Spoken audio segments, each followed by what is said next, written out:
Assalomu alaykum qadrdonlar hormaylar. Dominant jo'jalarimizga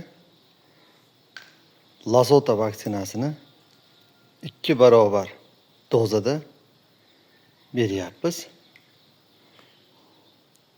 Birinchi vaksinasini olishni boshlashdi. Idishlar yuvib, quritilib, qaynab sovutilgan suvga 2 soat jo'jalarni suv satib, keyin beramiz.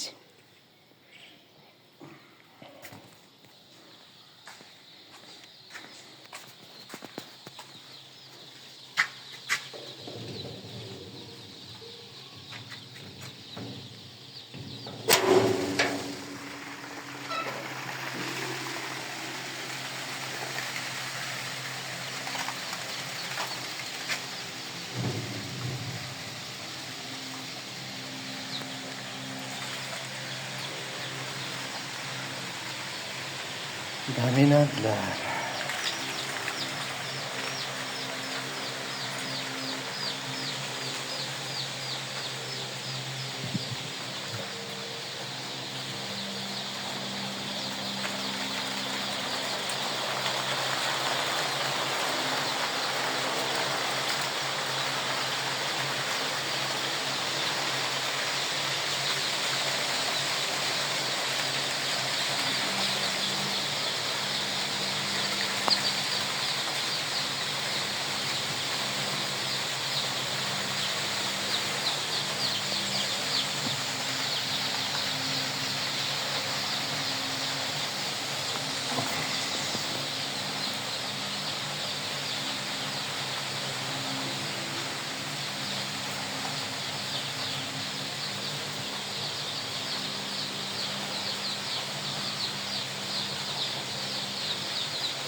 Bularga zakazimiz to'lgan. Yana 2000 ta olib kelingan.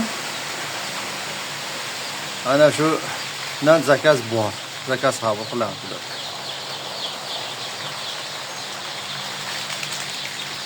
Suv satib qo'yganmiz, bular suv ichadi. Dominant red qizili, dominant red qizili, dominant sussex oqi, tuxum va go'sht yo'nalishdagi Chexiyadan kelgan yangi zotlar. Tuxumini rangi qizil bo'ladi. Makiyonini kilogrammi 2,5 kilodan 3 kilogacha bo'ladi. Yetilganda xo'roziniki 3 kilodan 3,5 kilogacha bo'ladi. Tuxum va go'sht yo'nalishi 4 oy, 4,5 oyda tuxumga kiradi. 250 tadan 300 tagacha boquvga qarab tuxum beradi. Bir oyda, bir kunda, bir yilda adashib ketdim. Bir yilda 250 tadan 300 tagacha tuxum beradi. Hozir Lasota vaksinasini birinchisini beramiz. Undan keyin Gambora vaksinasini beramiz. Keyin Lasota bronxit beramiz. Keyin yana Gambora berib turib, keyin ILT vaksinasini qilib egalariga topshiramiz, ko'ziga bir tomchilikda qilib. Jo'jalarimiz rosa suv solib turishibdi. Buni qilib suv sotasizlar.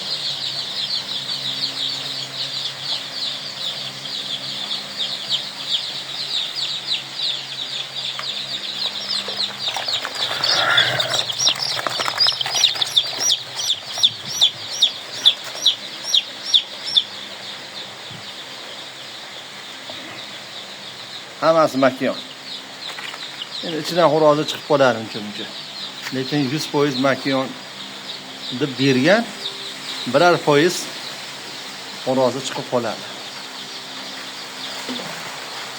Hozir mana suv ichishini ko'rasizlar, tartibini.